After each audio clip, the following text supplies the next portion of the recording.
처음 여기에 이제 오게 되었을 때 할머니가 생각났어요. 그래서 할머니께서는 그렇게 다 보석하고 가셨으니까 천국에 가셨겠죠.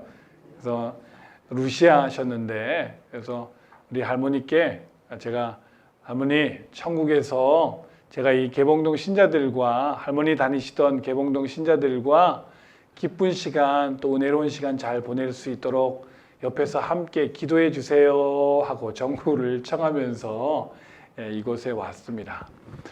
그래서 그 뭐 북 콘서트라고 하는 걸 혹시 들어보셨어요? 네.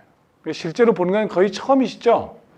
그래서 어떤 분은 저보고 북 가져왔냐고 저보고 묻는 분들도 계셨어요. 그래서 북 보셨죠? 밖에. 이 북 보셨죠? 북? 이 북 콘서트입니다. 두드리는 북이 아니라.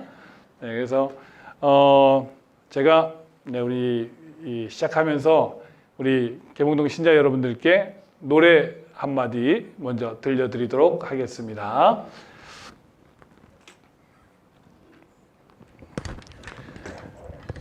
뭐 기대는 하지 마세요. 그냥 콘서트라 그래서 그냥 한번 해보는 거니까.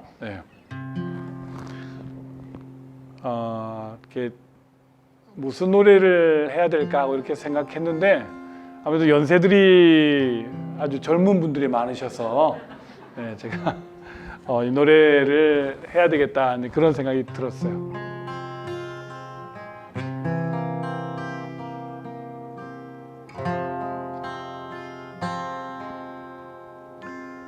내 님의 사랑은 절 따라 흘러간다. 봄바람에 아롱되는 언덕 저편 나지랑이 내 님의 사랑이 절 따라 흘러간다.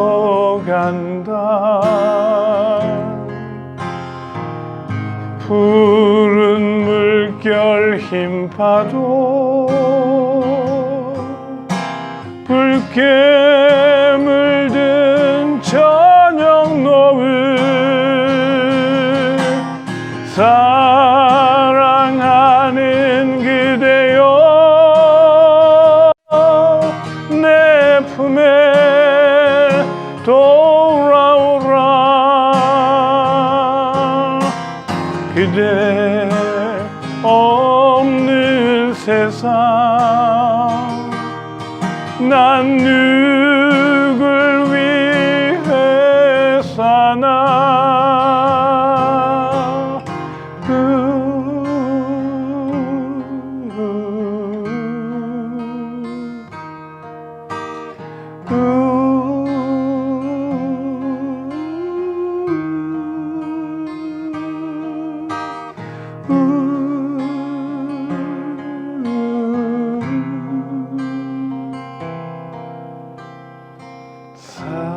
사랑이 깊으면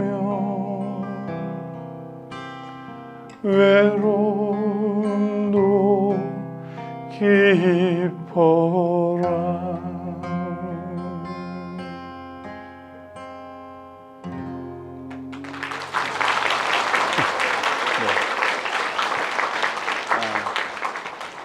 네, 들어주만 했어요? 네. 근데 앵콜은 안 하시네. 네. 자, 오늘 제가 우리 여러분들과 함께 그 이야기를 나눌 주제는 어머니에 관련된 거예요. 네, 근데 보셔서 아시겠지만 저희 어머니는 아주 평범한 그 시골 아낙네였고, 또 늙은이였고, 네, 그랬죠. 근데 어머니의 삶을 가만히 들여다보면 무엇을 느낄 수 있는가 하면, 하나님께서 정말 당신의 일을 하시는 데 있어서 정말 평범한 사람을 고르시는구나.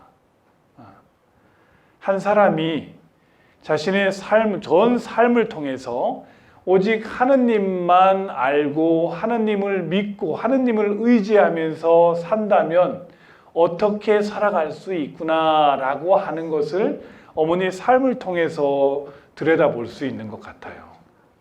그래서 정말 어떻게 보면 특별할 것 없는 그런 삶이었지만 그 삶 속에 하나하나 이렇게 박혀 있는 그 주님에 대한 그 절절한 믿음, 그리고 그로 인한 주님의 선물들이 저희들에게 그런 잔잔한 감동을 안겨주는 것 같아요.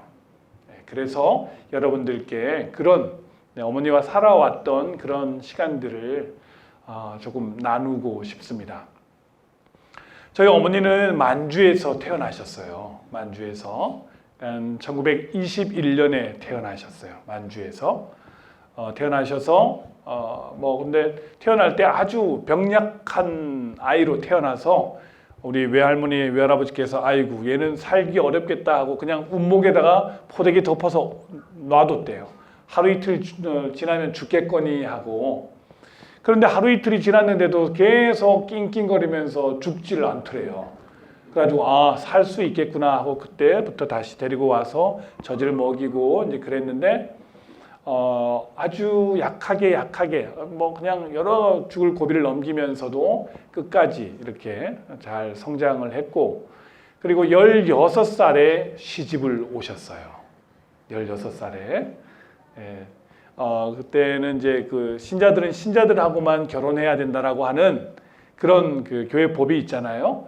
그래서 신자를 찾아서 수소문을 했는데 저희 아버지와, 그러니까 저희 할아버지와 이렇게 연락이 닿은 거죠. 근데 그것도 그냥 선술집에서 두 분이 만나가지고 술 한잔 먹으면서 너 딸 있지? 우리 아들이 있다. 몇 살이야? 몇 살이다. 그럼 결혼하자. 이렇게 이제 얘기가 된 거예요. 그래서 어머니하고 아버지는 전혀 얼굴도 못 본 상태로 결혼식장에서 처음 얼굴을 마주보고 이제 결혼을 하신 거예요. 근데 어머니는 늘 그렇게 기도하셨대요. 저에게 적합한 배우자를 보내주십시오 하고 항상 기도하셨대요. 그래서 막 능력 있고 훌륭한 호대 멀쩡한 그런 배우자 말고 정말 착하고 신심 깊은 배우자를 저에게 보내주십시오 하고 기도 때마다 그 기도를 했대요. 그래서 만난 분이 저희 아버님이세요. 그래서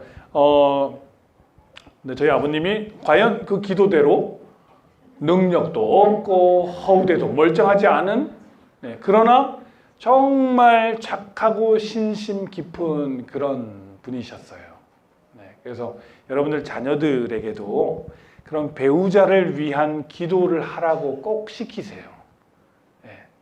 그러면 그 배우자를 위한 기도가 열매를 맺습니다. 그래서 아무 생각 없이 그냥 멍하니 있다가 사람을 만나는 게 아니라 늘 기도하면서 준비하는 마음으로 기다리면 꼭 좋은 배우자를 주님께서 만나게 해주시죠. 그래서 16살에 결혼을 하고 시집을 오셔서 그때부터 시작한 일이 있으니 정말 열심히 하신 일이 있으니 그 일이 애 낳는 일이었어요. 17살 때부터 낳기 시작하셨으니까, 그죠? 그래서 그렇게 나와가지고 제가 저희 어머니 태를 열고 이 세상에 나온 11번째 애가 되는 거죠. 그래서 저희 어머니가 저를 47에 낳으셨어요. 그러니까 17살 때부터 47살까지 30년 동안 네. 오로지 생산에 힘썼던 훌륭하신 어머니였죠. 여기도 혹시 11남매 이상 되는 분 혹시 계세요? 아니면 비슷한 분? 옛날에는 그저 많이 낳기는 낳았는데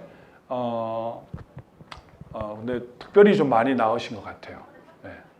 그래서 7남 4녀를 낳으셨는데 딸 셋은 어렸을 때 돌아가시고 지금은 7남 1녀가 살아 있습니다.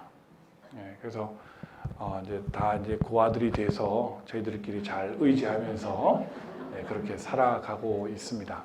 그런데 기억에 남는 것은 저희 어머니의 삶의 가장 첫째가는 원칙은 신앙이었어요. 그리고 그 다음 두 번째 원칙은 신앙이었어요. 그리고 세 번째 원칙이 있었는데 그 원칙은 신앙이었어요.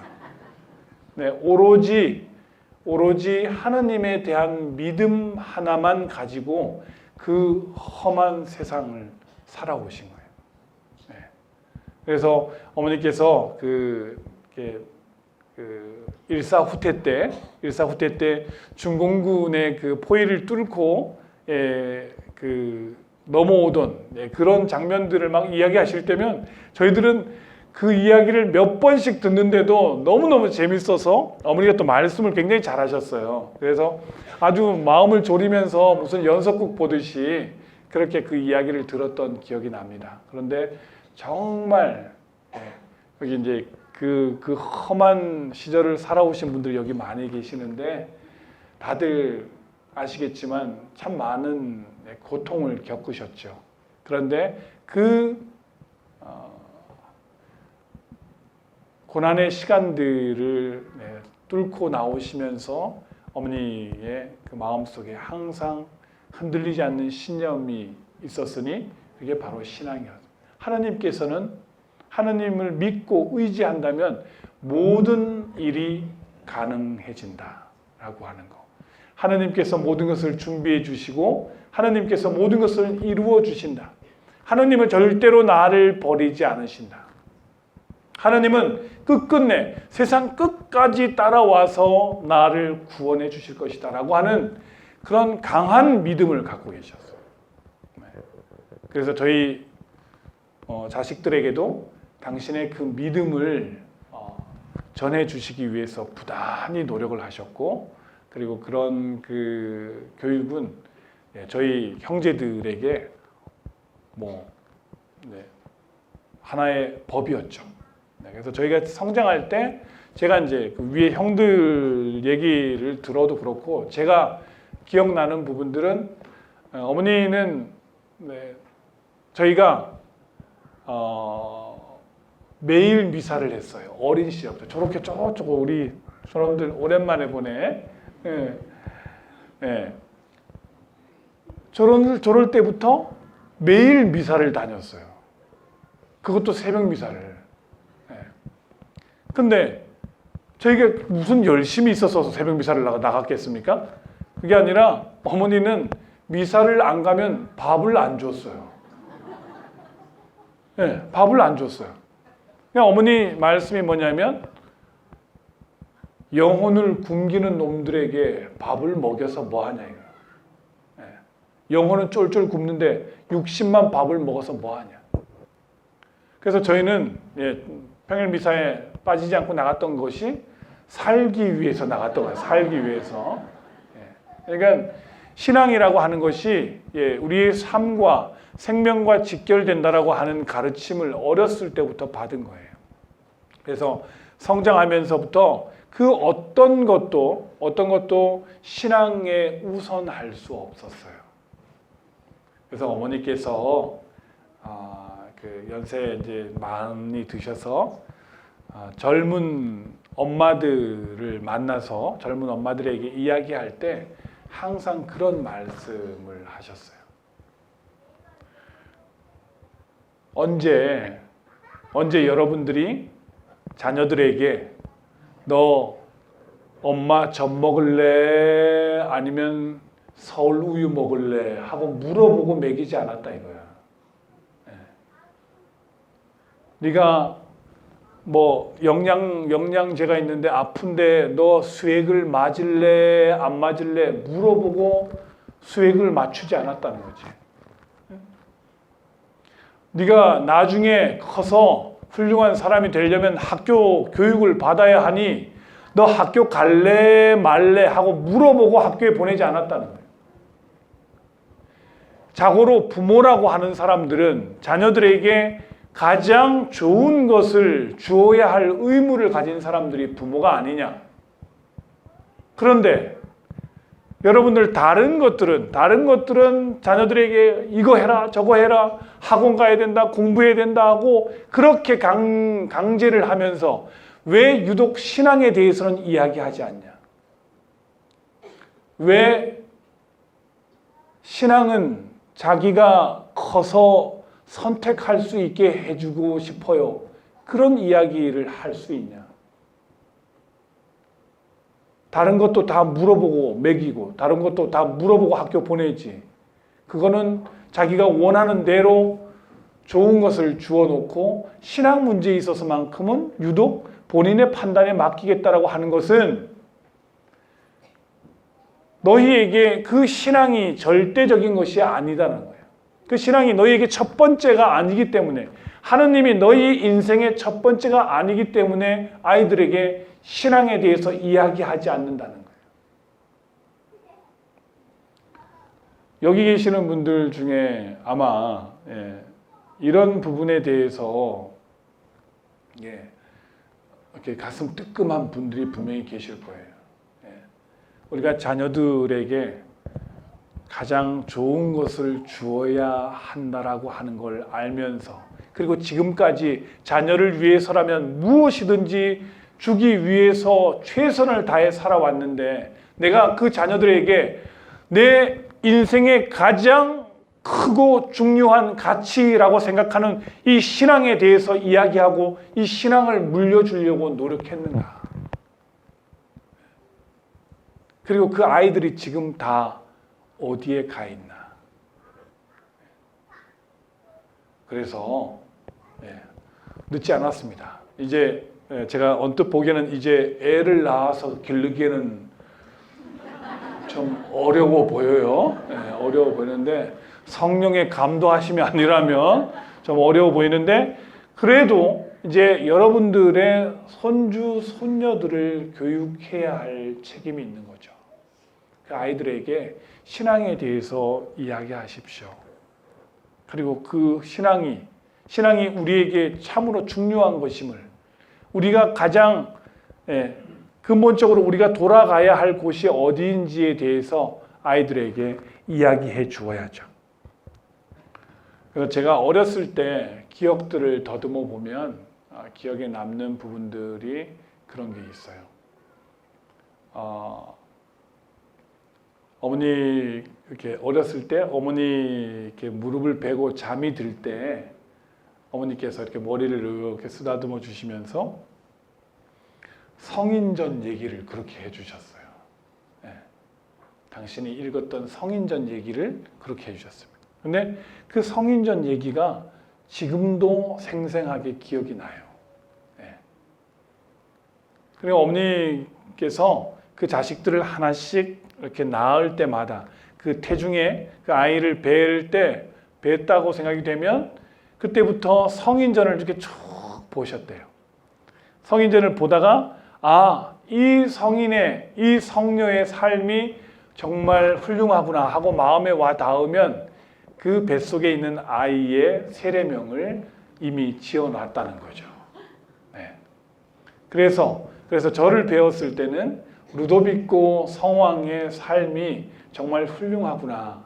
그래서 우리 막내는 루도비코로 해야 되겠구나 하고 이미 정해 놓으셨던 거예요. 그렇게 모든 삶이 신앙으로 이어지는 거죠. 그래서 저를 낳을 때, 저를 낳으실 때 그런 그 사건들이 있었어요. 저희 어머니가 네, 난전에서 그 시장에서 장사를 하셔서 저희 그 식구들을 다 먹이셨거든요. 네. 아버님은 이제 그 시장 처음에 열릴 때 이렇게 같이 자리만 깔아주고 그 다음에는 시장 순회 하시면서 이쪽 저쪽에 가서 이렇게 한 잔씩 이렇게 드시고 술을 굉장히 좋아하셨던 아버지셔요. 아버지에 대한 이야기도 사실은 굉장히 많은데 아버지는 다음 기회에 다시 해드리는 걸로 하고, 그래서 어머니가 그 시장에서 그 장사를 하시면서 이제 키우셨는데 어느 날 이제 몸이 너무 아프고 너무 힘이 들더래요. 그래서 점심 시간에 잠깐 그 앞에 있는 동네 병원에 갔는데 진찰을 이제 의사가 이렇게 진찰을 하더니 의사가 한숨을 푹 쉬더라는 거예요. 그래서 왜 그래요? 그랬더니 애가 들어섰어요. 네. 근데 저기 뒤에 계시는 분들이 잘 안 보이실 것 같아요. 네. 그래서 제가 비록 제가 일어서서 하는 게 좋겠어요. 그렇죠? 자, 그래서 그 의사가 우리 집안 사정을 너무나 잘 아는 의사인 거죠. 동네니까. 우리 집안에 그 주렁주렁 있는 걸 다 아는데 또 애가 생긴 거야. 그러니까 의사가 너무 답답해하면서 애기 어떻게 할 거냐고 그렇게 물어보더래요. 그 얘기를 듣고 어머니가 정신이 번쩍 나더래. 그래서 선생님, 제가 천주교 신자인지 모르셨습니까? 하느님께서 주셨으니 낳아야죠. 낳아서 길러야죠. 그랬더니까 의사가 그럴 줄 알았어요. 그런데 너무 노산이라서 많이 힘들 거예요. 위험하니까 잘 조절하셔야 됩니다. 그러더래요. 그래서 알았다고. 그리고 나오는데 너무 가슴이 답답하고 힘겨운 느낌이 드는 거예요. 그렇지 않겠어요? 예, 이미 열이나 되는 자식을 낳았는데 그 집안 살림이 뭐 좋았겠습니까? 정말 찢어지게 가난했죠. 네.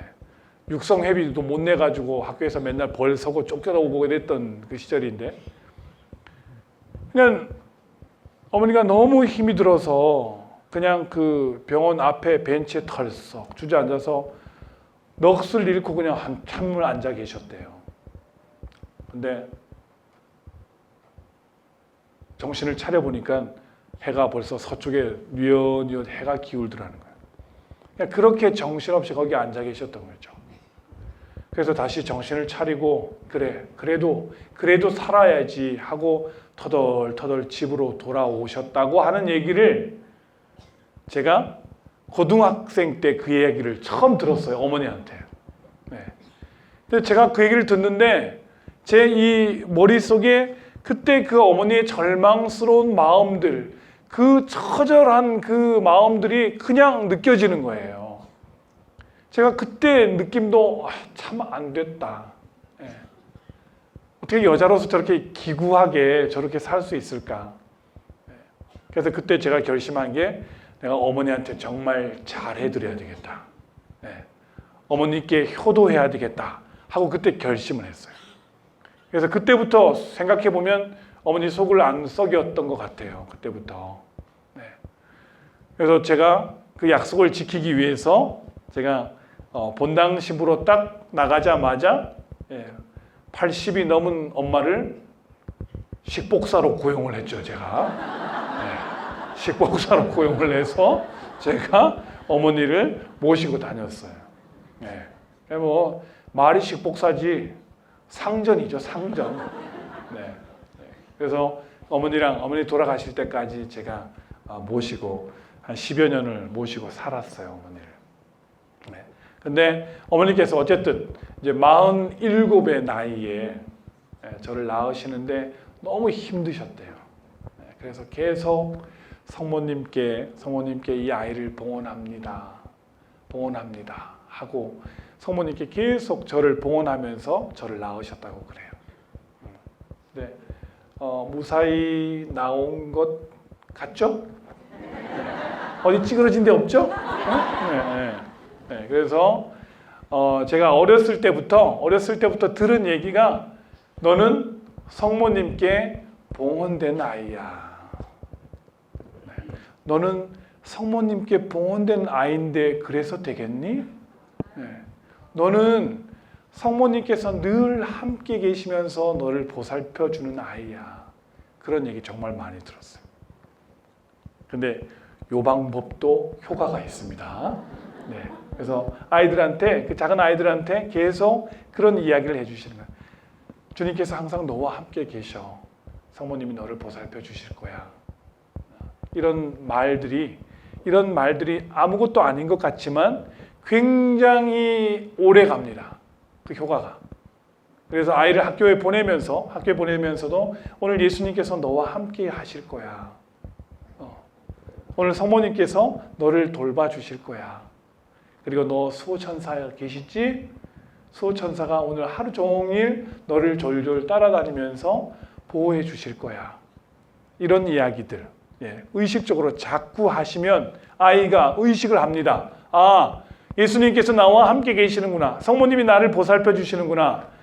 수호천사가 나를 붙들어 주시는구나 하고 늘 기억합니다. 그런 아이가, 그걸 의식하는 아이가 쉽게 나쁜 짓 못하죠. 그래서 어렸을 때 신앙에 대한 좋은 기억을 심어주는 것이 정말 중요한 것 같아요.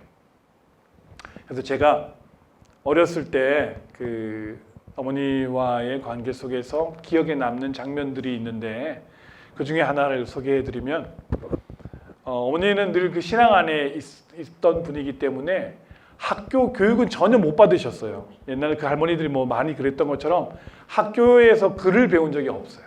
그런데 그 옛날 뭐 경향 잡지라든지 또 교리책, 성경책을 보면서 이 언문을 이제 떼신 거죠. 네. 그래서 맞춤법이나 이런 것도 많이 틀리셔요. 그냥 소리 나는 대로 이렇게 막 쓰시고 이제 그러시는데 어머니께는 그런 지혜가 있으셨던 것 같아요. 지혜가. 네. 그래서 어느 날 제가 어린 시절에 굉장히 큰 잘못을 했어요. 그래서 어머니가 이걸 아시면 나는 완전 맞아 죽겠구나 하는 그런 두려움에 사로잡혀서 제가 저 윗방에 가가지고 장롱 속에서 모아두고 벌벌벌 떨고 이제 있다가 거기서 잠이 들었는데 어머니께서 이제 막내야 밥 먹어라 하는 소리에 이제 깨가지고 이제 가서 밥을 먹으면서 어머니 눈치를 이제 계속 보는 거죠. 어머니가 이걸 알면 어떻게 하지? 이제 나 곧 혼나겠다 하고 이제 불안해 하는데 어머니께서 식사를 하시면서 그 이후로도 아무 말씀도 안 하시는 거예요. 그래서 어머니가 모르실 수도 있겠구나. 엄마가 몰랐으면 좋겠다 하는 그런 아주 희망을 품고 조마조마하고 있는데 그날 저녁에 우리가 함께 기도할 때였어요. 예, 그때 뭐 우리 이렇게 구교 집안들은 다 아시죠? 조과 만과 그죠? 예. 그래서 저녁에 다 모여갖고 1시간씩 기도했어요. 뭐 식구들이 다 모여서. 그 앞에서 묵주기를 하다가 꾸벅꾸벅 졸면 뒤에서 아버님이 길다란 작대기가 있어요. 작대기 가지고 머리를 뒤통수를 딱 치면 뿔떡 일어나가지고 다시 하고 그랬던 기억이 나는데 그 기도를 하는데 마지막에 자유기도를 하시면서 어머니가 그렇게 기도하시는 거예요. 예수님, 오늘 저희 막내가 이딴 짓을 했습니다. 제가 가슴이 철렁 내려앉으면서 이제 올 것이 오고야 말았구나. 이제 나는 죽었구나 하고 이제 겁을 먹고 있는데 어머니께서 계속 기도하시기를 제가 너무너무 화가 나서 막내를 불러다가 막 패주고 싶었습니다. 네. 그런데 예수님, 제가 우리 막내를 불러다가 막 패주는 것보다는 예수님께서 저희 막내를 꼭 끌어안고 다시는 그러지 마라 하고 타일러 주시면 그게 더 좋을 것 같습니다. 예수님, 오늘 저녁에 꼭 그렇게 해주십시오 하고 기도를 하시는 거예요. 제가 어린 마음에 너무 큰 감동을 받았어요. 그래서 그때 제가 아주 어릴 때지만 그 생생하게 기억에 남은 이유가 생각해 보면 용서받는다는 느낌. 예. 사람이 누군가를 용서하고 용서받는다라고 하는 그 느낌은 그 무엇과도 비교할 수 없는 엄청난 자유로움인 것 같아요. 예. 그래서 제가 아주 정말 펑펑 울면서 다시는 안 그러겠습니다, 예수님 하고 그렇게 기도했던 그 기억이 나는데, 제가 사제로 살면서 제 자랑을 좀 하면, 시계도 감동을 받았나?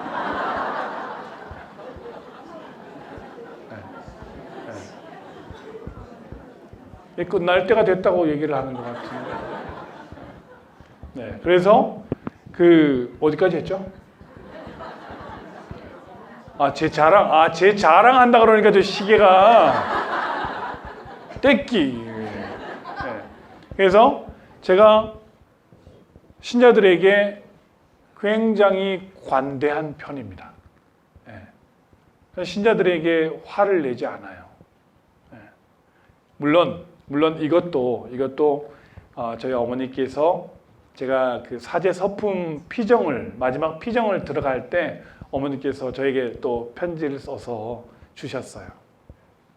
신부님, 부제님, 마지막 사제 피정 받을 때 지향을 두고 기도하면 예수님께서 그 지향을 꼭 들어주신다고 합니다. 그러니까 사제생활 하면서 한 가지 필요한 은혜를 꼭 청하도록 하십시오 하고 저에게 편지를 주셨어요. 그래서 제가 피정하는 내내 어떤 은사를 청할까 하고 곰곰이 생각하면서 피정을 하다가 제가 청한 게 신자들에게 화내지 않게 해주십시오 하는 은사를 청했어요. 근데 제가 이제 사제생활 21년째 하고 있는데 아직까지는 잘 지키고 있는 것 같아요. 아직까지는. 앞으로는 어떻게 될지 모르겠어. 앞으로는. 그렇지만 지금까지는 제가 그렇게 잘 살고 있다고 생각이 되는데, 생각해 보면 제가 어렸을 때 받았던 그 용서에 대한 좋은 기억들이 저의 의식을 많이 지배하고 있는 것 같아요. 그래서 내가 화가 안 날 수는 없겠죠. 화가 나긴 하지만 그래도 나는 용서받은 사람이다. 나는 큰 용서를 받은 사람이다 라고 하는 그런 생생한 기억들이 나도 용서해야 한다라고 하는 다짐으로 이어질 수 있는 것 같아요. 그래서 여러분들도 여러분의 자녀들에게 그렇게 용서에 관한 좋은 기억을 안겨주시면 어떻겠습니까? 그리고 자녀들뿐만 아니라 배우자 간에도, 그죠? 우리 자식들에게도, 우리 또 부모님에게도 용서에 대한, 그래서 아까 우리 수녀님이 시작하면서 그런 이야기 하셨지만, 화해를 청할 수 있을 때 내가 화해를 용감하게 청하는 용기를 청하도록 하셔요. 그래서 이 한 해가 다 가기 전에 화해하고 용서를 청할 사람이 있다면 꼭 그렇게 하시길 바랍니다. 오늘의 이 자리에 함께 머물고 있는 성령께서 여러분들에게 필요한 힘을 주실 거예요. 그렇죠? 네, 그렇습니다. 그래서 저희 어머니가 이제 그렇게 저희들을 그렇게 정말 강하게 훈련을 시키셨어요. 그러다 보니까 이게 이제 집안 분위기가 그래요. 그러다 보니까 이게 슬슬 사건이 생기기 시작했어요. 큰 형님이 계시는데 큰 형님이 어느 날부터 어영부영 하더니 신학교를 가셨어요. 네, 사실을 얘기하면 제가 태어나기 전에 벌써 신학교를 가셨어요. 네. 저희 큰형님이랑 저랑 26년 차이가 나요. 네. 그래서 신학교 가서 이제 신부님이 되셨어요. 네, 그 신부님이 오상철 토마스 아퀴나스 신부님이세요. 옛날에 성령운동 하셨던 분들은 아마 많이 들어보셨을 거예요. 그리고 그 밑에 형님이 있는데 그 형님이 또 어느 날부터 묘양하더니 신학교를 또 가셨어요. 그래서 또 신부가 되셨어요. 근데 그 바로 밑에가 누나예요. 그러니까 위로 이제 누나들 셋이 돌아가셨기 때문에 우리 집에 딱 하나밖에 안 남은 여자야. 네. 근데 그 누나가 멀쩡히 간호사로 잘 살다가 어느 때부터 또 어영부영 하더니 수녀원회를 또 들어갔어요. 네. 누나가 수녀원에 들어갈 때 제가 너무 마음이 아팠어요. 네. 나도 매형 하나 보나. 매형한테 용돈 좀 한번 받아볼까. 그랬더니 그냥 그만 수녀원에 들어가 버렸어요. 집안 분위기가 슬슬 망해가고 있죠, 이제. 네. 근데 그게 끝인가 했더니 그 밑에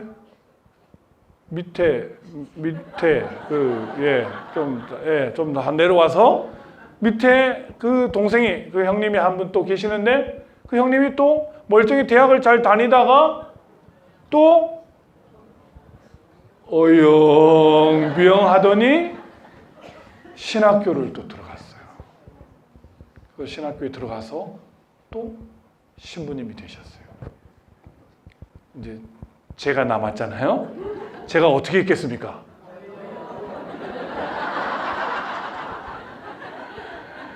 네, 제가 어영부영할 사람으로 보여요? 네, 저는 어영부영하지 않았습니다. 네, 저는 그럭저럭 하다 보니까 네, 신학교에 들어가게 됐고 네, 신학교에 들어가서 어영부영 하다 보니까 이제 사제가 되었고 제가 사제가 되면서 아까 우리 제일 신부님께서 소개해 주신 것처럼 우리 한국 교회 최초의 사형제 신부가 탄생을 하게 된 것입니다. 네. 아유, 고맙습니다. 네. 박수 치신 분들 복 받으실 거예요. 네. 제가 사제 서품을 받을 때 제 어머니와 정말 그 특별한 그 이야기가 있어요. 제가 부제품을 받기 4개월 전에 저희 아버님이 돌아가셨어요. 저희 아버님은 정말 이 막내의 서품식을 정말 손꼽아 기다리셨던 분이었는데 그 부제 서품도 못 보고 돌아가셨어요. 그래서 사실은 그 아버지하고의 그런 그 추억도 참 많아요. 제가 아버지를 되게 미워했거든요. 아버지를. 왜냐하면 아버지가 맨날 술만 냅다 드시고 소리나 질러 쌓고 자식들에게 뭐 따뜻한 말 한마디 건네지 않고 퉁명스러운 그런 아버지였기 때문에 아버지를 어렸을 때부터 되게 미워했어요. 그래서 이런 아버지는 좀 없었으면 좋겠다. 그렇게 생각한 적도 많았고. 근데 이제 저도 조금씩 나이가 들어가면서 그 아버지의 그 삶의 고단함과 그 무게감들을 어느 정도는 이해할 수 있게 되었어요. 그러다가 아버지께서 그 부제품 받기 전에 당뇨 합병증으로 이제 쓰러지셔서 병원에 입원해서 한 20일간 투병을 하셨는데 그때 제가 마침 방학 중이어서 제가 아버님 이제 대소변을 받아내면서 간호를 했거든요. 근데 그때 병원을 하면서 아버지랑 화해를 화해를 했어요. 물론 뭐 제가 용서하고 자시고도 없지만 그 아버지를 훨씬 더 많이 이해할 수 있게 되었던 그런 시간들이었죠. 그래서 우리 아버지들은 사실 참 많이 외롭죠. 애완견보다도 못한 그런 아버지들. 근데 저희 아버님은 정말 바위 같은 그런 신앙을 보여주셨어요. 그 어떤 풍파가 몰아쳐도 절대 흔들리지 않는 그런 바위 같은 믿음. 그거 하나 저희에게 심어주셨죠. 그래서 정말 너무 감사해요. 그래서 그 아버지하고의 그런 이야기들도 참 이야기할 것들이 많은데 오늘은 엄마니까 엄마 쪽의 얘기를 하면 그래서 저희 어머니가 이제 그 고질병이 이제 지병이 있으셨는데 그 지병이 뭐냐면 멀미하는 병이에요. 멀미를 너무 심하게 하셔가지고 요만큼도 차를 못 하시는 거예요. 요만큼. 자전거 뒤에 올라타도 막 멀미를 하실 정도예요. 그냥 발이 땅에서 떨어지면 어지럽고 멀미가 난대요. 하여간. 그래서 어머니는 일평생 여행이라고 하는 걸 한 번도 가보지를 못하신 거예요. 네. 근데 어머니 마음속에는 그 여행을 다니고 못 다니고의 그런 문제가 아니라 어머니 마음속에 근원적인 그 슬픔이 있었어요. 그게 뭐냐면 자식들 서품 시계를 가지를 못하는 거야. 네. 당시 저희 고향에서 서품 시계 열리는 주교자 성당까지는 자동차로 4시간 걸리는 거리였어요.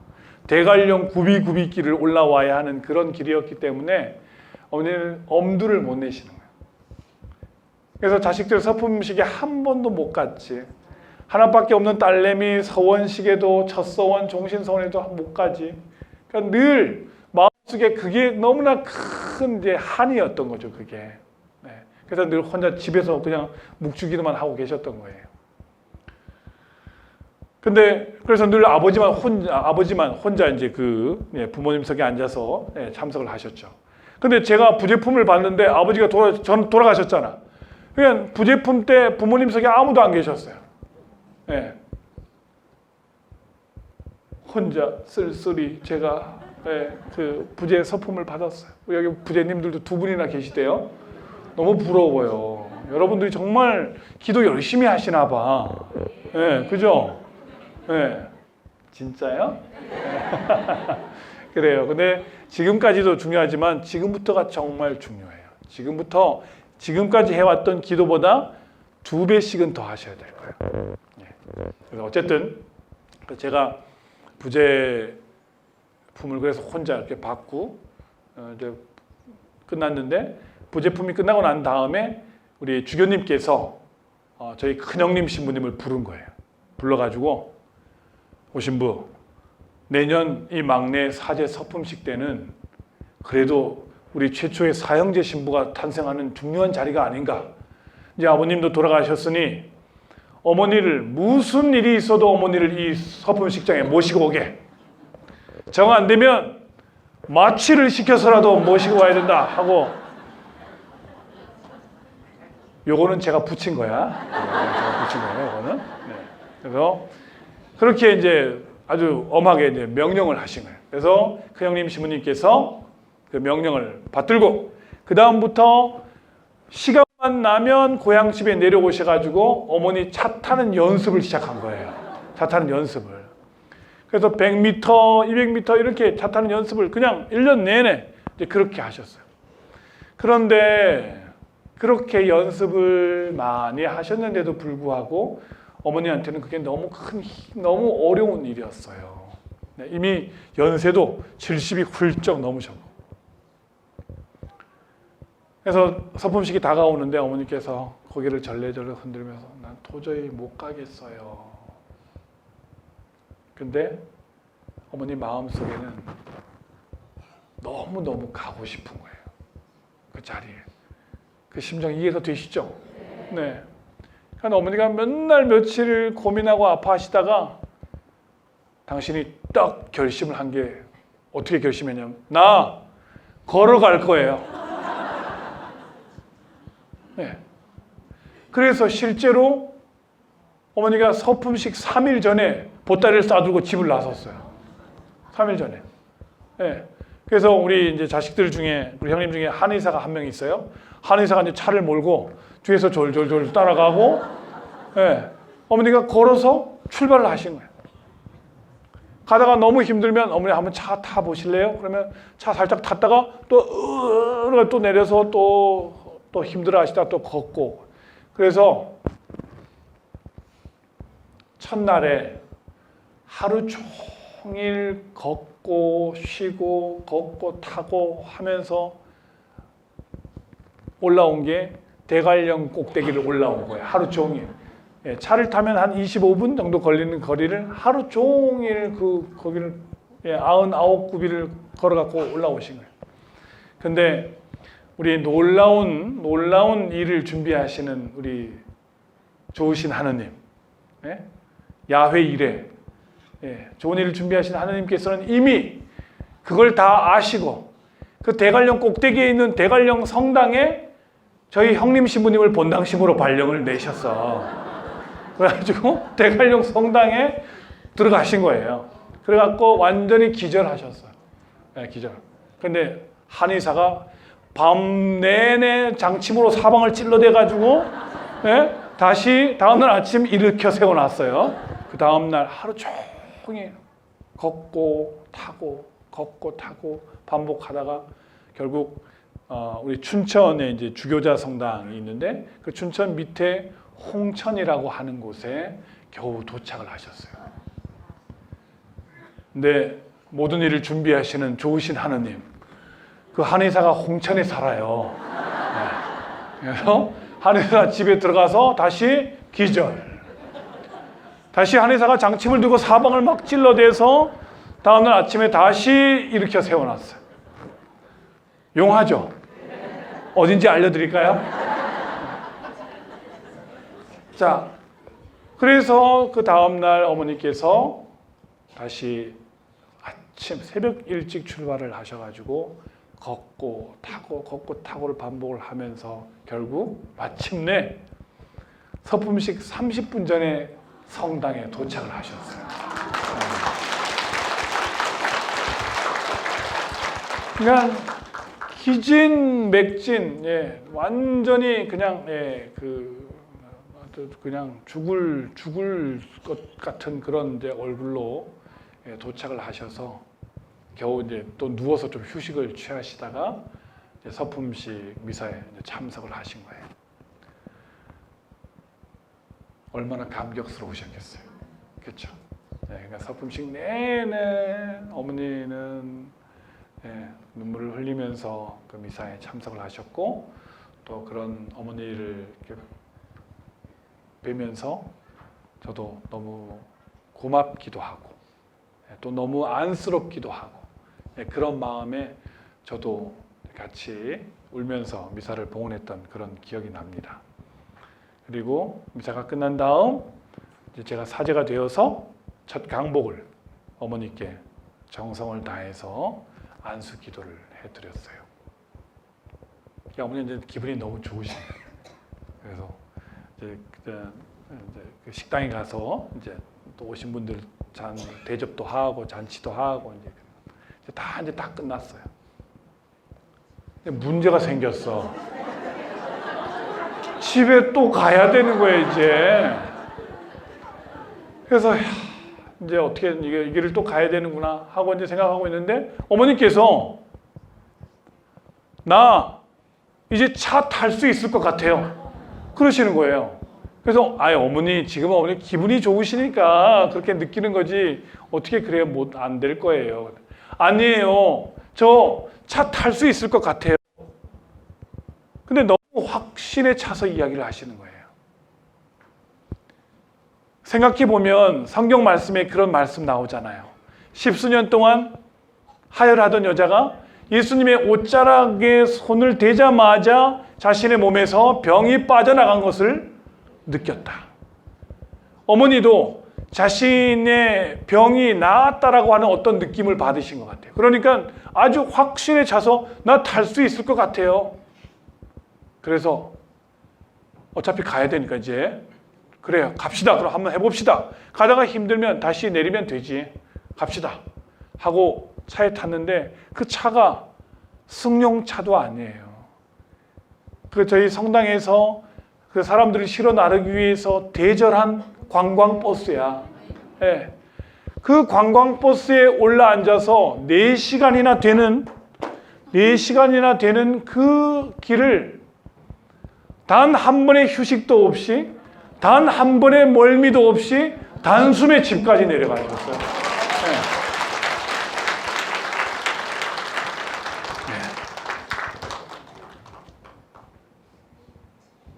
믿을 수 없는 일이 벌어진 거예요. 그게 기적이죠. 예. 아니 어떻게 이런 일이 있을 수 있을까 하고 우리 가족 모두가, 그리고 우리 그 본당에 어렸을 때부터 우리를 잘 아시던 모든 어르신들이 깜짝 놀랐어요.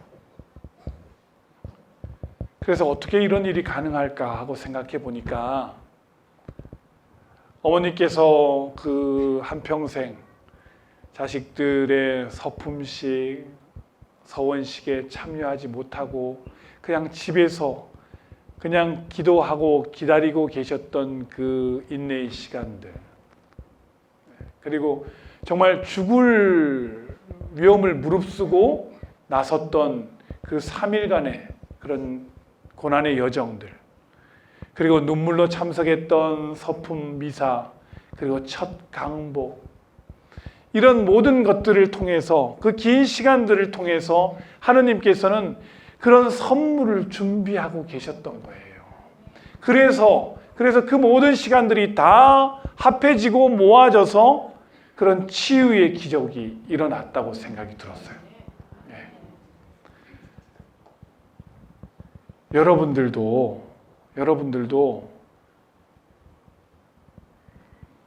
삶에 지치고 고단할 때, 정말 힘듭니다 할 때 주님께서는 우리가 생각지도 못했던 기쁨의 선물을 준비해 놓고 계셔요.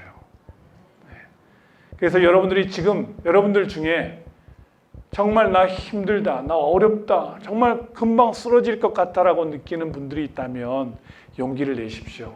하나님께서 여러분을 위해 준비해 놓은 그 기쁨의 선물을 곧 발견하실 때가 된 거예요. 네. 그렇게 어머니께서 선물과도 같은 치유를 받으셨어요. 그 다음부터 멀미병이 깨끗이 나았어요. 그렇게 완전히 치유를 받고 난 다음부터 어머니께서 어찌나 싸돌아 다니시는지 이쪽 저쪽 이 자식 집 저 자식 집 사방을 싸돌아 다니시는 거예요. 그동안 다니지 못했던 걸 그냥 아주 가품을 받듯이 그렇게 다니시다가 나중에는 80이 넘은 연세, 일반 보통 사람들도 너무 힘들다고 얘기하는 메주고리 성지순례까지 갔다 오셨어요. 네. 네. 메주고리 다녀오신 분들은 아시겠지만 비행기 막 20몇 시간씩 타고 가서 그 메주까지 들어가려면 그 비포장길을 덜컥덜컥 하면서 몇 시간을 달려가야 돼요. 그 길을 태연히 갔다 오십니다. 네. 그러니까 하느님께서는 그 어떤 것을 준비하고 계시는지 몰라요. 네. 그러니까 조금만 인내하고 조금만 기다리십시오. 그러면 곧 참 기쁨을 만나실 수 있을 거예요. 그렇게 이제 서품을 통해서 어머니와 그런 특별한 그런 그 일을 만들어 주셨고, 또 어머니께서 아까 우리 영상에도 보셨지만 제가 첫 부임지로 갈 때 보좌신부로 이제 갈 때 어머니께서 조그만 보따리 이렇게 주시면서 우리 막내 신부님께 드리는 엄마 선물이에요. 가서 힘들 때 정말 힘들 때 풀어보세요.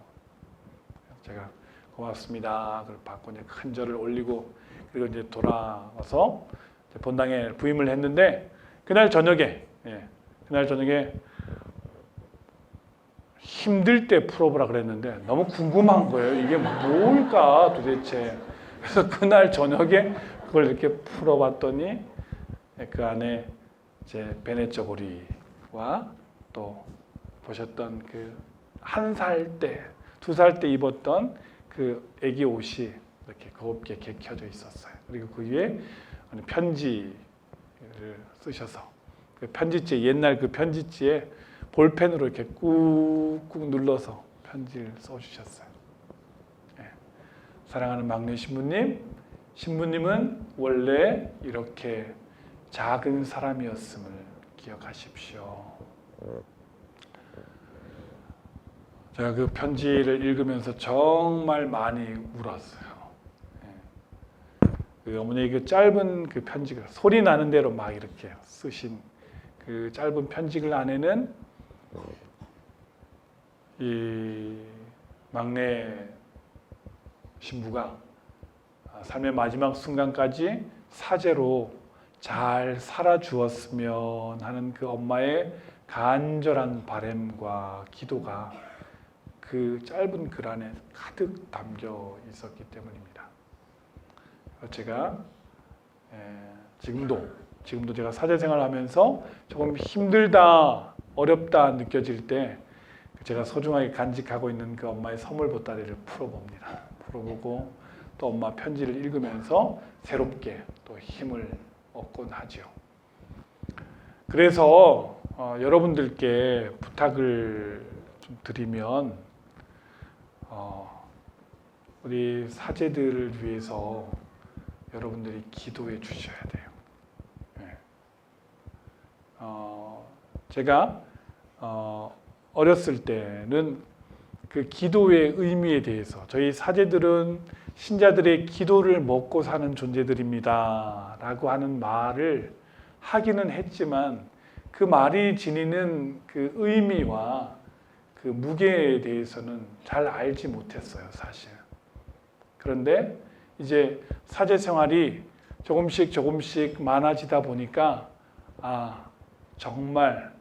정말 우리는 신자들의 기도를 먹고 사는 존재들이구나 라고 하는 걸 절감하게 됩니다.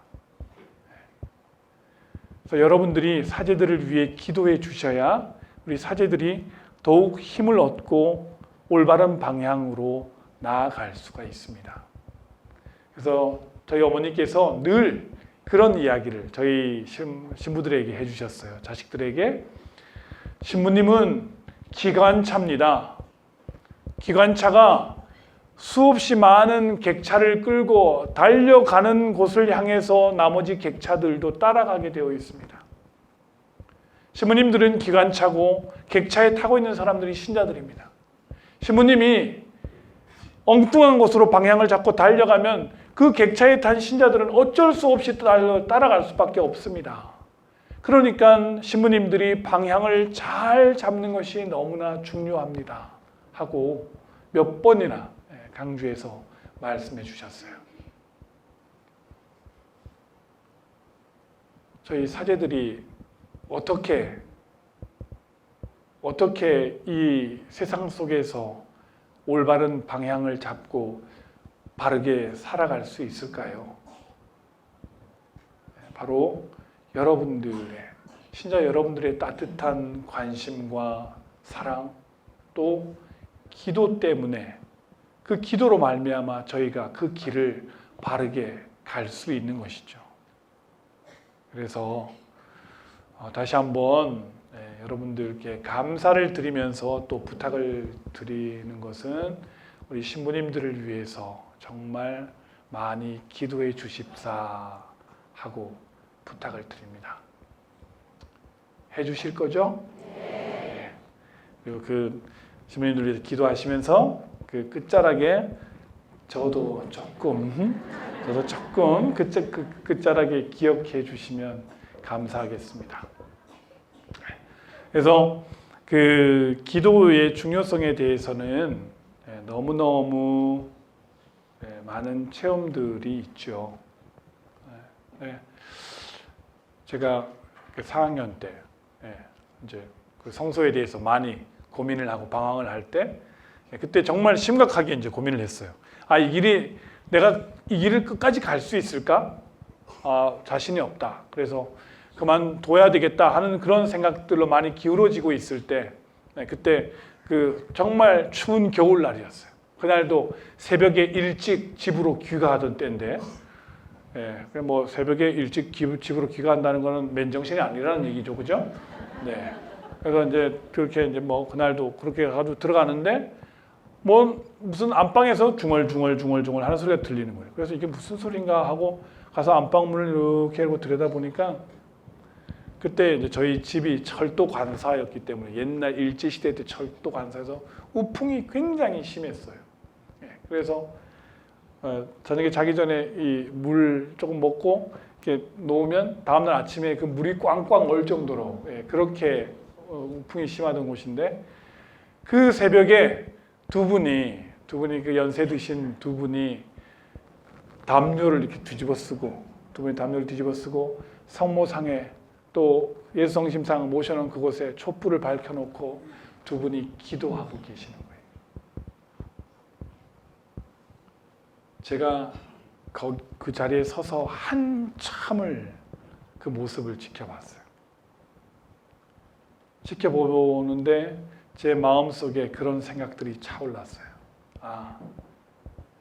내 삶이 지금까지 살아왔던 내 삶이 온전히 내 것만은 아니구나. 나는 내가 내 힘으로 이렇게 살아왔다고 생각했는데 그게 아니구나. 내 삶에는 이렇게 많은 사람들의 헌신적인 기도와 열성이 뒷받침되어 있는 것이구나.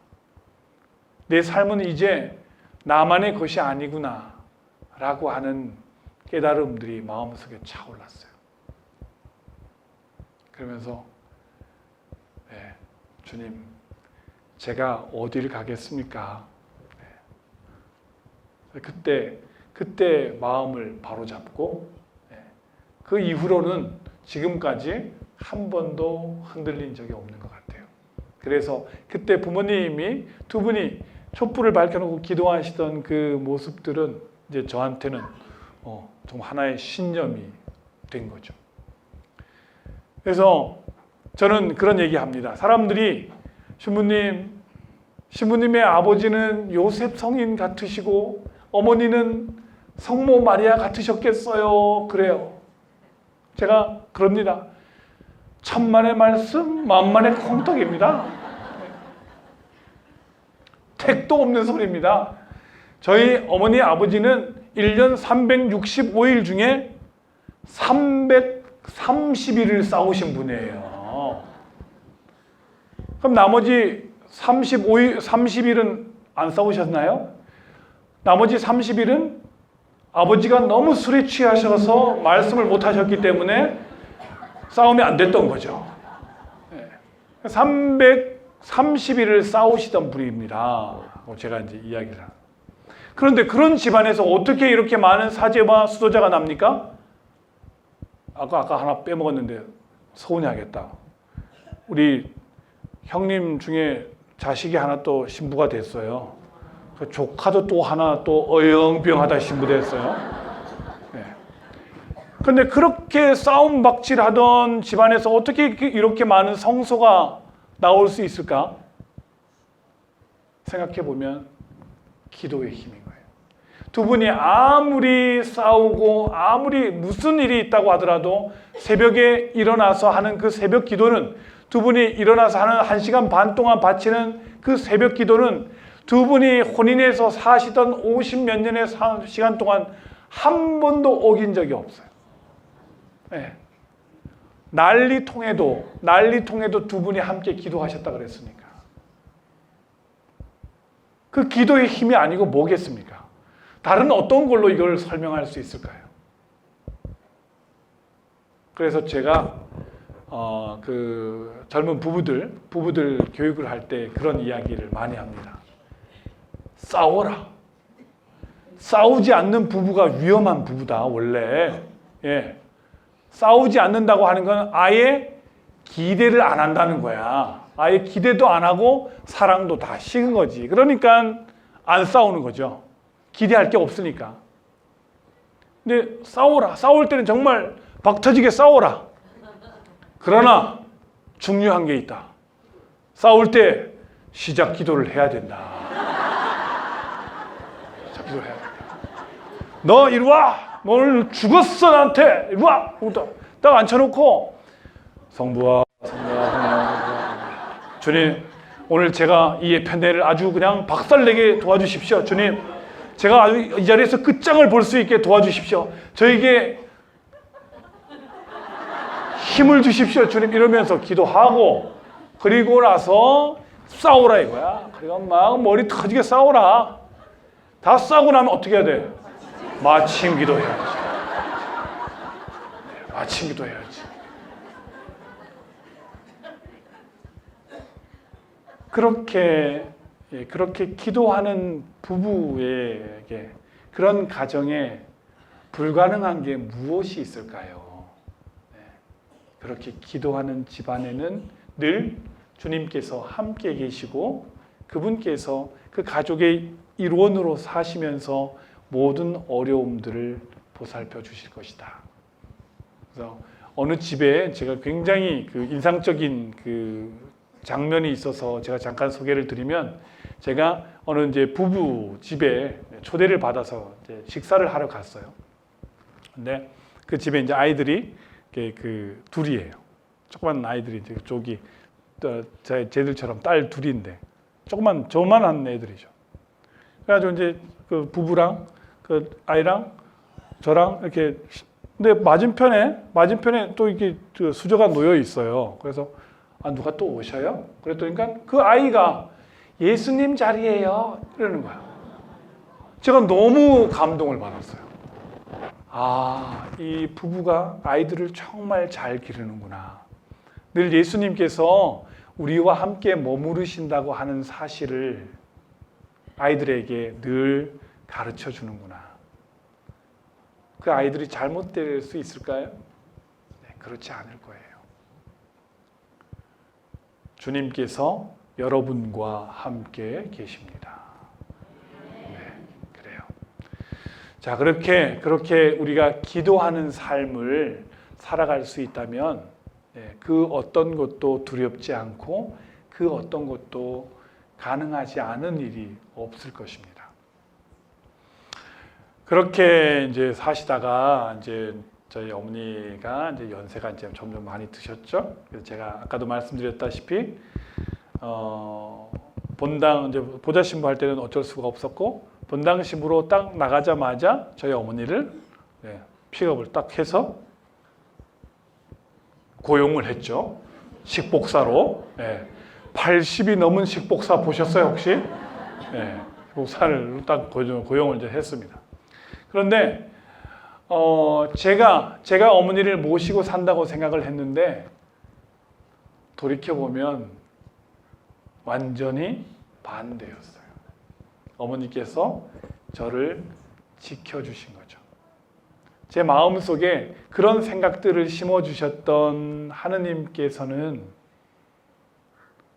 저의 사제 생활, 젊은 시절의 그 사제 생활을 어머니를 파견하심으로써 지켜주셨다는 느낌이 아주 강하게 들어요. 그래서 어머님은 그냥 명칭은 식복사였지만 사실은 영적인 스승이요 또 영적인 동반자이기도 했어요. 그래서 너무도 많은 깨달음과 너무도 많은 가르침을 조용히 저에게 전달해 주셨어요. 그 중에서도 몇 가지 정말 기억에 남는 장면들을 소개해 드릴까요? 네. 60초 후에 제가 물 좀 먹어야 될 것 같아요. 그죠? 지금 60초 세는 건 아니겠죠, 설마? 이 물은 보통 물이 아니에요. 네. 저희 수녀님들께서 저를 부려 먹으시면서 저의 피로를 조금이라도 덜어주시기 위해서 집에서 직접 만들어 오신 물이죠.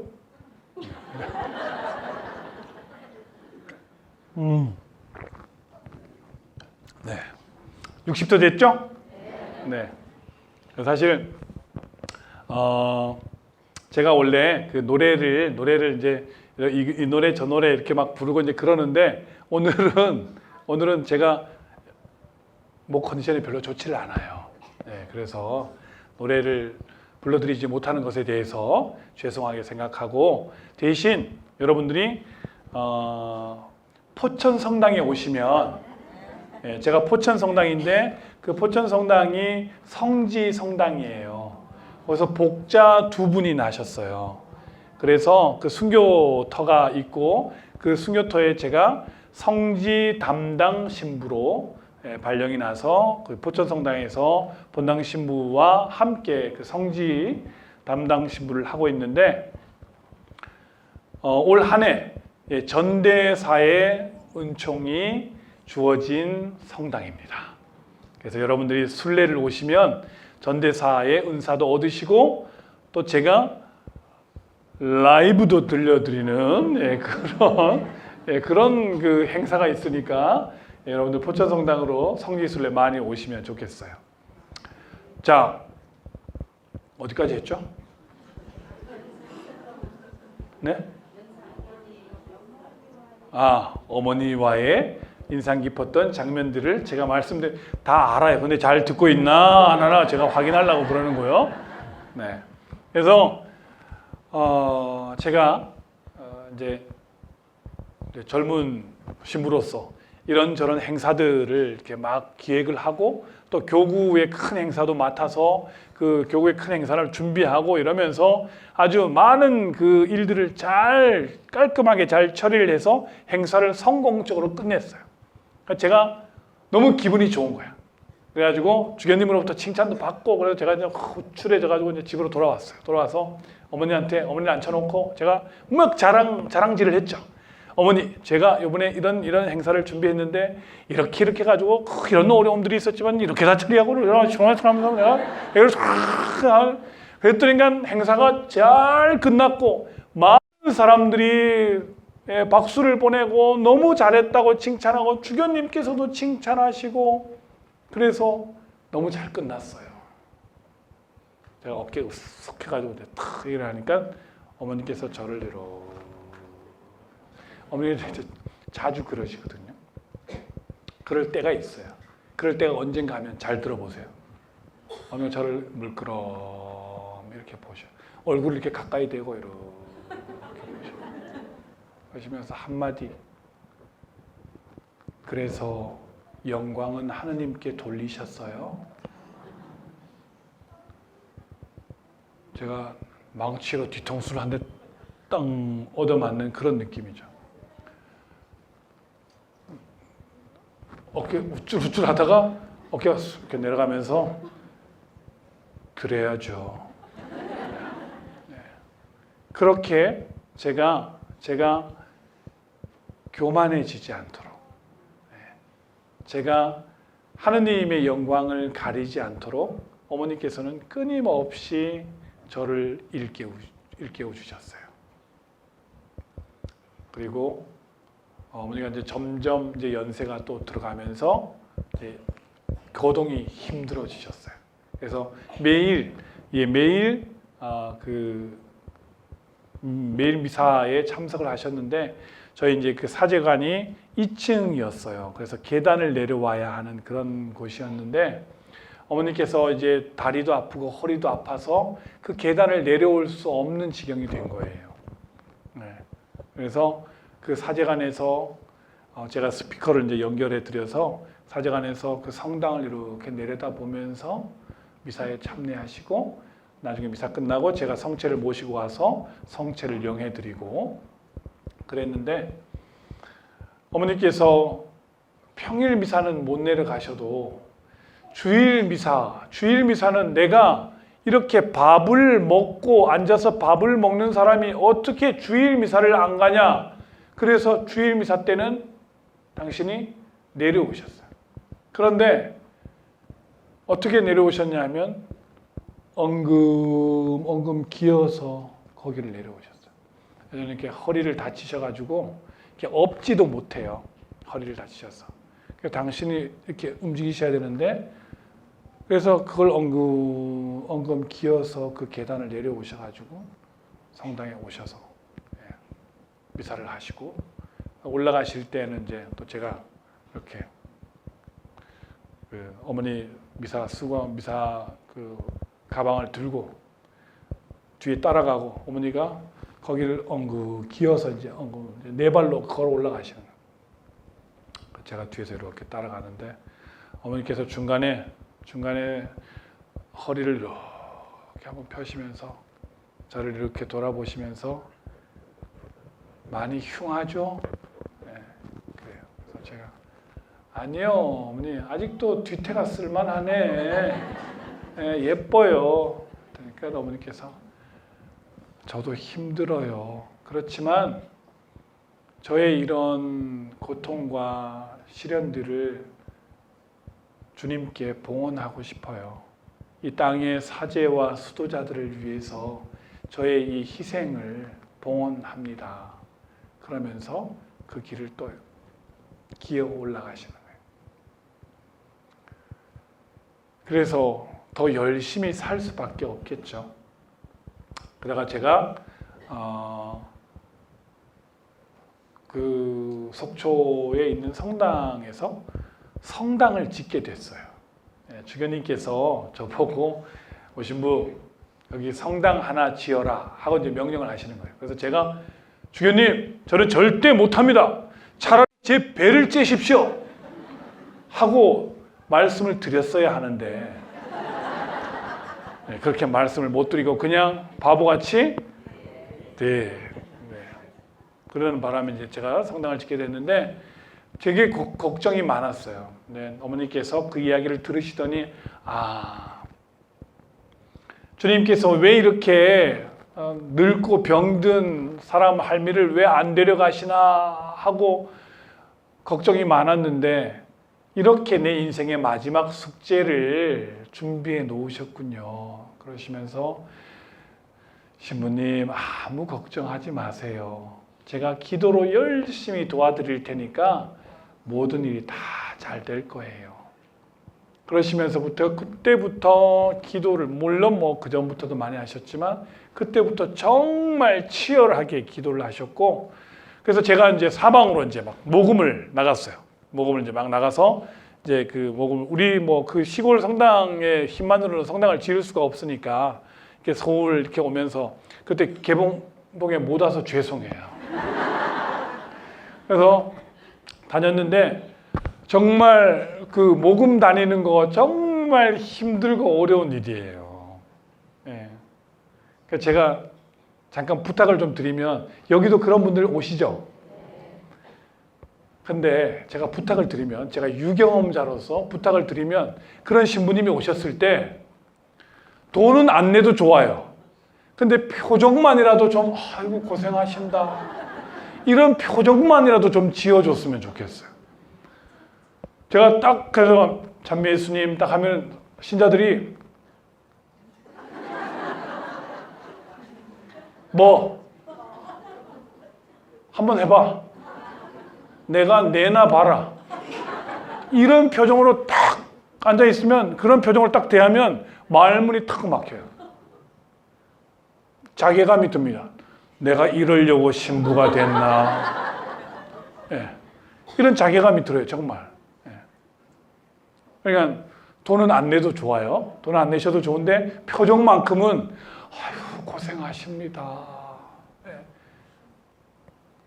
그래만 주셔도 그 신부한테 훨씬 큰 힘이 될 거예요. 근데 정말 그 또 이 서울에는 본당들은 또 미사들이 너무 많아요, 그렇죠? 그러니까 미사가 새벽부터 그냥 토요일 저녁부터 그냥 계속 미사하면서 강론해야죠. 뭐 노래도 불러야죠. 뭐 나중에 나가서 인사해야죠. 또 다음에 또 바로 미사 들어오죠. 하루 종일 그러고 여기 혹시 밤 9시 미사 있어요? 제일 싫은 본당이야. 9시 미사까지 하고 그리고 끝나고 정리하고 집에 돌아가면 새벽 2시, 3시 이런. 근데 그때까지 어머니 안 주무셔요. 성당에서 성체조배하면서 묵주기도 하면서 그때까지 기다리고 계시는 거예요. 신자들과 함께. 그리고 제가 모금을 하러 떠나는 날 어느 날 어머니께서 현관에 주저앉아서 뭘 이렇게 하고 계셔. 그래서 어머님 뭐 하세요? 하고 여쭤봤더니 어머니께서 글쎄 우리 막내 신부님 가서 하시는 일이 잘 되었으면 하는 그런 마음으로 제 신발에다가 성호를 이렇게 그으면서 기도를 하고 계시는 거예요. 그러니까 제가 30군데를 다녔어요. 근데 그때마다 어머니께서는 계속 기도하셨던 거예요. 그렇게. 그리고 내가 가 있는 동안 내내 기도하시고 그리고 그 새벽에 돌아올 때까지 묵주를 들고 기다리셨죠. 그래서 그 성당이 완공이 됐어요. 완공을 다 하고 그리고 제가 그 본당을 떠났는데 그 본당의 그 봉헌 미사 때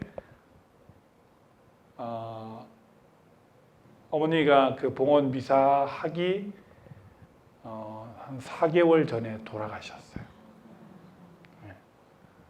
어머니랑 네, 정말 꼭 손잡고 그 어머니한테 이 정말 아름다운 성전을 구경시켜 드리고 싶었는데 그게 참 안타까운 부분인데 뭐 어쩔 수 없죠. 하느님께서 하시는 일이니까. 네, 그 미사 때 네, 주교님께서 그런 말씀을 하셨어요. 이 성당의 절반 이상은 마리아 어머니의 기도로 지었다. 네, 그렇게 이야기하실 정도로 그렇게 치열하게 기도로 도와주셨죠. 네, 그러고 그렇게 이제 조금씩 이제 어머니가 이렇게 사그라드셨어요. 네, 점점 조그만해지는 거예요. 잘 움직이지도 못하시고. 그래서 어머니가 어느 날 저보고 그러셔요. 신부님, 이 애미는 이 늙고 병든 애미는 막내 신부님이랑 함께 살아서 너무너무 좋은데 신부님한테 너무 큰 폐가 되는 것 같아서 늘 미안해요. 그러시는 거예요. 그래서 제가 어머니를 꼭 이렇게 안아드리면서 그랬어요. 어머니께서 저에게 이 세상의 문을 열어주셨기 때문에 제가 세상에 나올 수 있었잖아요. 그러니까 이제는 제가 어머니께 새로운 세상의 문을 열어드릴 차례예요. 영원한 생명이 시작되는 그 새로운 세상의 문을 제가 활짝 열어드릴 테니까 아무 걱정하지 마시고 잘 지내세요. 하고 말씀을 드렸어요. 아마 틀림없이 지금 이 자리에는 연로하신 부모님 모시고 사는 분들 계실 거예요. 근데 연로하신 부모님 모시고 사는 거 정말 어렵고 힘든 일입니다. 정말 고생이 많죠. 그런데 그 어려움들을 지금 제가 말씀드린 그런 마음으로 영원한 생명이 시작되는 새로운 세상의 문을 내가 활짝 열어서 부모님을 그곳으로 보내드린다라는 그런 마음으로 하신다면 조금은 수월하게 하실 수 있지 않을까 하는 그런 생각이 들어요. 용기를 내시길 바랍니다. 그런 분들을 위해서 우리 노부모님 모시고 사는 분들 용기 내시라고 박수 한번 쳐드릴까요, 우리? 네?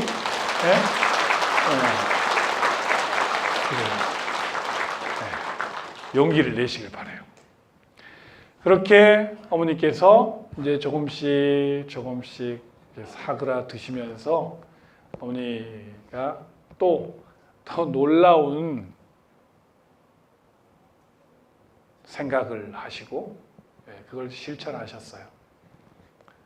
어느 날 무언가를 적어서 저한테 이렇게 보여주셨어요.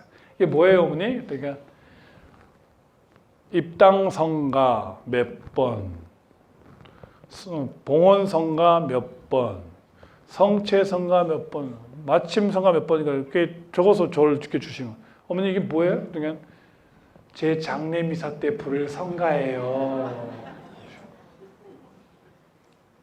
그래서 어머니 누가 어머니 돌아가신다고 그래요? 그러더니 그건 아무도 모르죠. 그러나 준비하고 싶어요. 그래서 어머니랑 그 성가책을 펼쳐드리고 그 성가를 같이 부르면서 준비를 했어요. 네. 그리고 혹시나 당신 장례식 때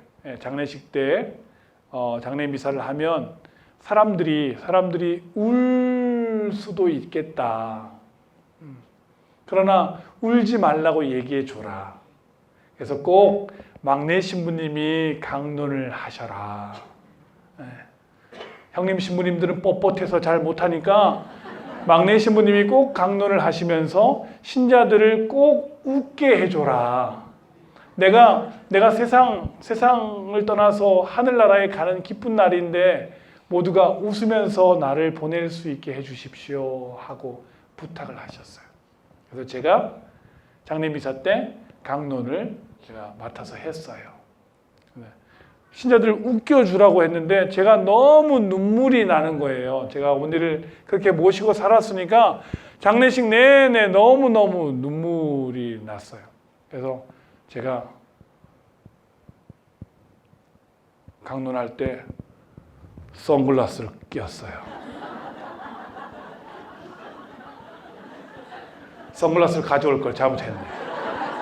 그래서 그 선글라스를 끼고 제가 강론을 하면서 신자들에게 그런 사실을 말씀드렸던 기억이 나요.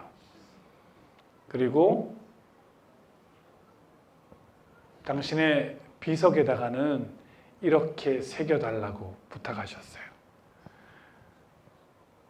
사랑을 다 하지 못했음을 슬퍼하노라. 이렇게 적어달라고.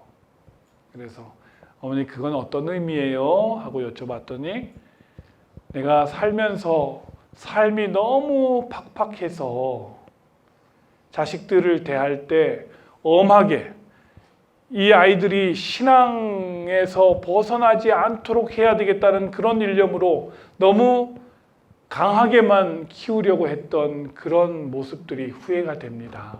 그래서 자식들에게 조금 더 따뜻하게 다가가지 못하고 그 자식들을 따뜻하게 안아주지 못했던 게 너무너무 후회가 됩니다. 그래서 다른 사람들이 그런 우를 범하지 않도록 사랑의 의무를 다하지 못했음을 슬퍼하노라 라고 적어주십시오. 그러셨어요.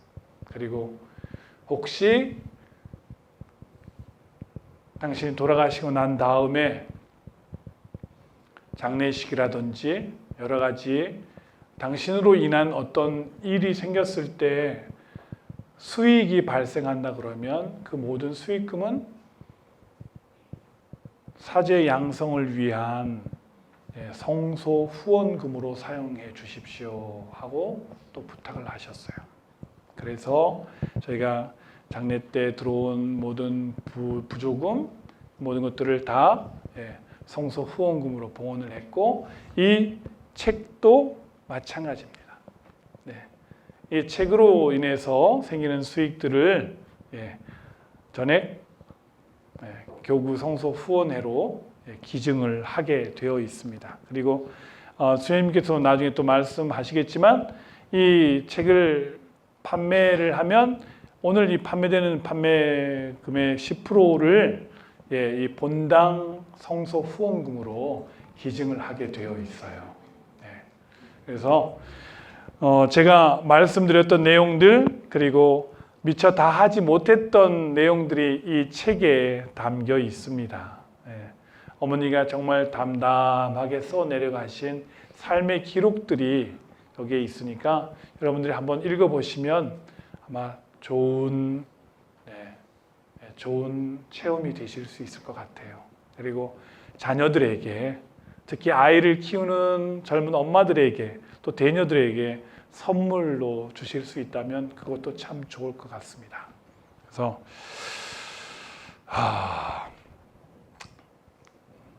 제가 이 밖에도 정말 드리고 싶은 말씀이 너무너무 많은데 이제 하품하시는 분들 세 분이 계신 관계로 이제 오늘의 이 시간들을 마무리해야 될 것 같아요. 그래서 어머니의 삶을 한마디로 정리하면 하느님밖에 몰랐던 하느님만으로도 행복했던 사람, 더 아무것도 필요치 않았던 사람 이렇게 이야기할 수 있을 것 같아요. 그래서 보면은 이제 나중에 여러분들 책에 한번 잘 보시면 그런 어머니의 삶의 내용들이 잘 드러나려고 생각합니다. 여러분들 긴 이야기였는데 여러분들 이렇게 딱 세 분만 빼고 하품도 안 하고 잘 들어주셔서 너무 감사드리고 여러분 모두도 하느님만으로 행복할 수 있기를 하느님 이외에 다른 어떤 것도 필요치 않는 그런 삶이 되셨으면 하는 바람으로 저도 여러분들을 위해 기도합니다.